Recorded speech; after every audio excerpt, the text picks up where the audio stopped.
so when I get into this fight game, I see how everybody, some people here and there might have that, mentality, but most of them that had that, they didn't make it. They didn't go to high school, and that didn't help their confidence none. So they never worked hard or anything. They never had any work ethic. So some of the guys that are crazy enough to have that sort of mentality, they're in jail or something. I can do something.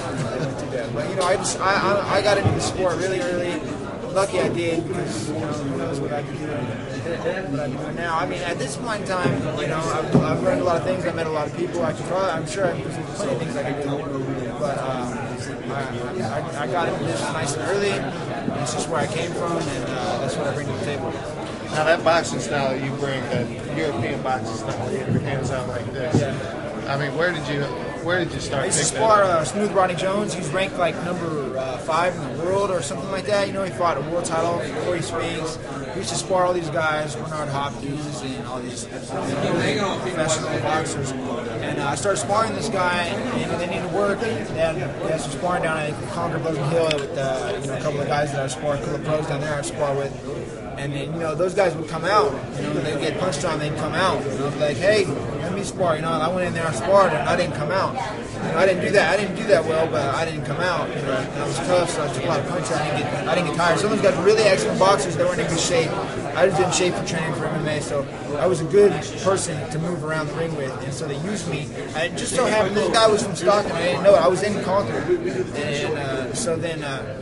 He came over to they came over to spar me. They decided that would be a good idea. They said, hey, I'll leave Stockton too because I said, oh really? And then so they were like, oh, we'll use that kid, and they used me in Stockton, and I probably didn't expect me to come back the next day. But not only I came back the next day, I came back all that week. I came back all the next week. So they had the most consistent sparring they've ever had in their lives, probably. And that's how that went, I just slowly but surely picked it up, and I started advancing to that level of my sparring work. As far as I was concerned, he was number 1 in the world. If he would have won that title fight, as far as I'm concerned, he ended up with a staph infection, and they kept fucking with him. Yeah, this donkey. They had a whole, the whole boxing mix, and they kept trying to put him on the shelf. He's getting to be like 37, 38, 39, 40, and those last 4 years went by really quick. That's how that went. Got a question for you too. On the line of the boxing and the MMA and the mixed martial arts, there's always whether a boxer can beat an MMA guy.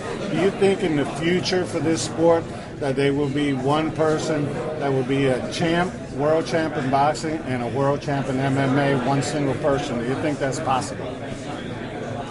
Sure. I would like to fight, but if they wouldn't pay me enough money, I would like to fight, some Kelly Pavliks and Jermain Taylors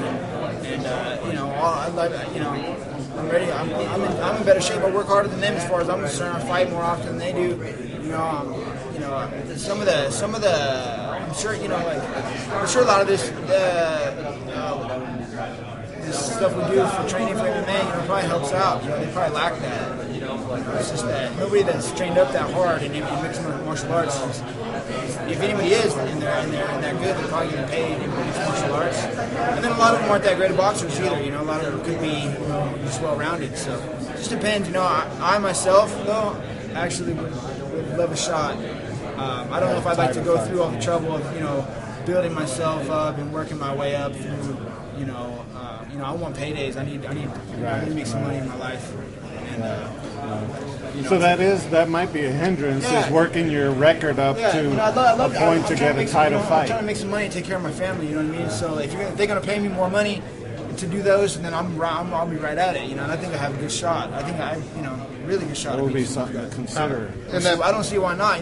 Sparring. I have a good training partner. I spar Andre Ward. I know he's going to the top. Yep. I do excellent sparring. With Andre Ward. Now you hit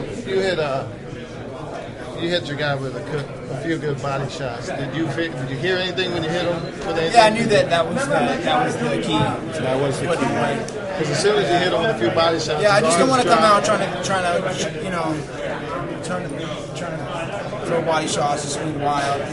It's not like I want to come right out and hit him with body shots. I just go out and do my game, and then when I find me an opening, once I start setting up the body punches, realized that was where it was at. He's got big power. Did you feel it? I mean, was he? Oh no, I know. Yeah, he'll fucking take up a car. That guy, you know what I mean? So. And then last thing, all my friends want to know: what do you say to these cats when you're in the ring with them? Tell them fuck you, bitch. Right on, man. Well, I Talk appreciate smack it. to them in the ring. Huh? Just tell them like it is. I see it. Thank you.